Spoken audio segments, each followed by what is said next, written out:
Hello friends, welcome to Wikipedia classes. आज हम लोग देखेंगे टीचिंग एंड लर्निंग से लेक्चर नंबर 4।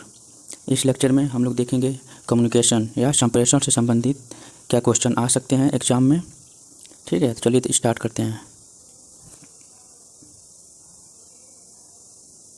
पहला क्वेश्चन है, कम्युनिकेशन शब्द की उत्पत्ति किस शब्द से हुई है। ठीक है, तो जो कम्युनिकेशन शब्द है उसकी उत्पत्ति किस शब्द से हुई है। ठीक है, तो कम्युनिकेशन शब्द की उत्पत्ति जो हुई है, जो है कि ऑप्शन 100 है, कम्युनियस शब्द से हुई है। ये लैटिन भाषा का शब्द है, लैटिन भाषा का शब्द कम्युनियस शब्द से हुई है। ठीक है, इसके बाद देखेंगे क्वेश्चन नंबर 2। कक्षा संप्रेषण में ध्यान देने योग्य मुख्य बिंदु। जो कक्षा में संप्रेषण होता है, कम्युनिकेशन होता है, उसमें ध्यान देने योग्य मुख्य बिंदु क्या होती है। ऑप्शन अ है व्यक्तिगत विभिन्नताएं, ब समसामयिक घटनाएं, स भौतिक वातावरण या इनमें से कोई नहीं। तो इसका आंसर होगा अ। ठीक है, व्यक्तिगत विभिन्नताएं। ठीक है, इसके बाद देखेंगे क्वेश्चन नंबर 3। क्वेश्चन नंबर 3 क्या कह रहा है, संप्रेषण अर्थों। ठीक, ये क्वेश्चन नंबर 3, संप्रेषण अर्थों का एक पुल है जिसमें कहने, सुनने तथा समझने की व्यवस्थित तथा सतत प्रक्रिया रहती है। संप्रेषण की जब परिभाषा दी है, ये जो संप्रेषण का परिभाषा है ये किसने दिया है, तो ये संप्रेषण का परिभाषा जो है कि ऑप्शन 100 सही है, लुइस ए एलन ने दिया है। ठीक, इसके बाद देखेंगे क्वेश्चन नंबर 4। क्वेश्चन नंबर 4 क्या कह रहा है, संप्रेषण प्रक्रिया है, जो संप्रेषण है, कम्युनिकेशन है, ये कैसा प्रोसेस है। तो ऑप्शन देखेंगे, पहला गत्यात्मक, दूसरा मनोवैज्ञानिक, या तीसरा सामाजिक, या उपरोक्त सभी। तो इसका आंसर होगा उपरोक्त सभी। ठीक है, जो है कि संप्रेषण एक गत्यात्मक, डायनामिक या चलने वाला जो है कि प्रोसेस है, या इसको बोल सकते हैं मनोवैज्ञानिक प्रोसेस है, या ये भी बोल सकते हैं सामाजिक प्रोसेस है। तो ये तीनों है, तो इसका आंसर हो जाएगा उपरोक्त सभी। ठीक, इसके बाद हम लोग देखेंगे क्वेश्चन नंबर 5। क्वेश्चन नंबर 5 क्या कह रहा है,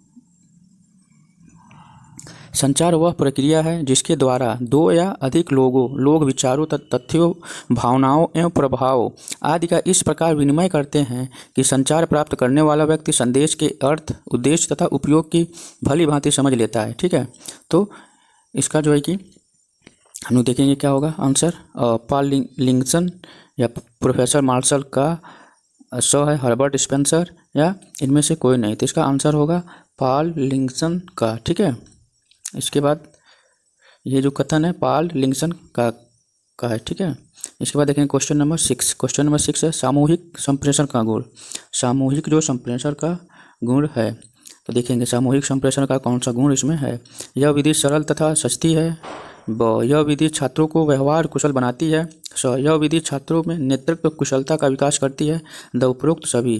तो इसका आंसर होगा उपरोक्त सभी। ठीक है, मतलब कि सामूहिक संप्रेषण का गुण, यह विधि सरल तथा सस्ती है, ये भी होगा।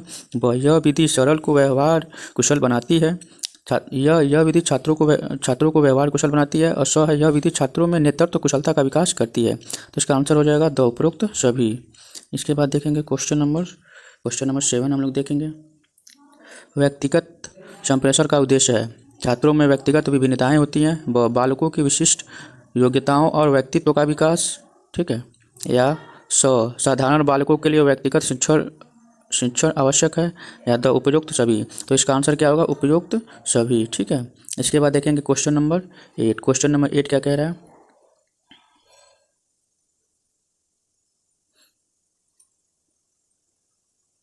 देखेंगे क्वेश्चन नंबर 8, संप्रेषण के लिए कक्षा का वातावरण होना चाहिए। तो संप्रेषण के लिए कक्षा का जो वातावरण होना चाहिए सौहार्दपूर्ण होना चाहिए। ठीक है, इसके बाद देखेंगे क्वेश्चन नंबर 9। क्वेश्चन नंबर 9 क्या कह रहा है, क्वेश्चन नंबर 9 आप लोग का, शिक्षा के क्षेत्र में संप्रेषण की आवश्यकता होती है।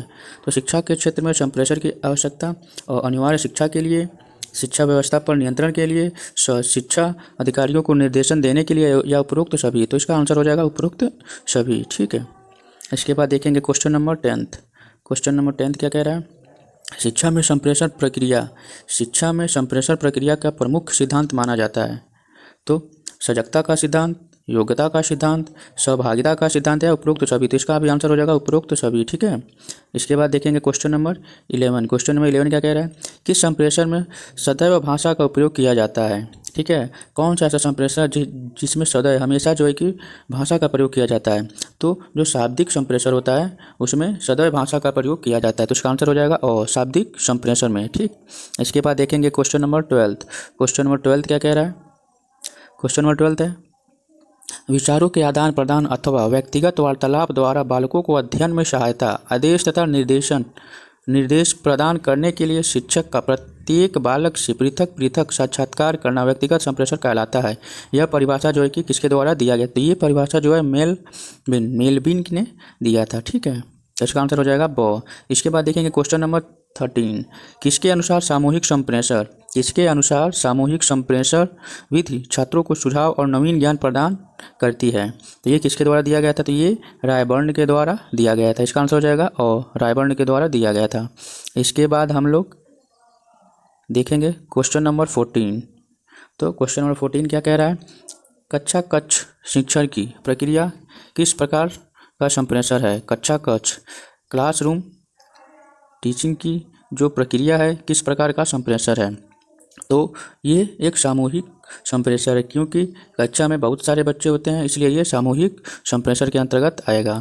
इसके बाद देखेंगे क्वेश्चन नंबर 15। क्वेश्चन नंबर 15 का कह रहा है, कक्षा कक्ष में प्रभावी संप्रेषण का मुख्य तरीका है।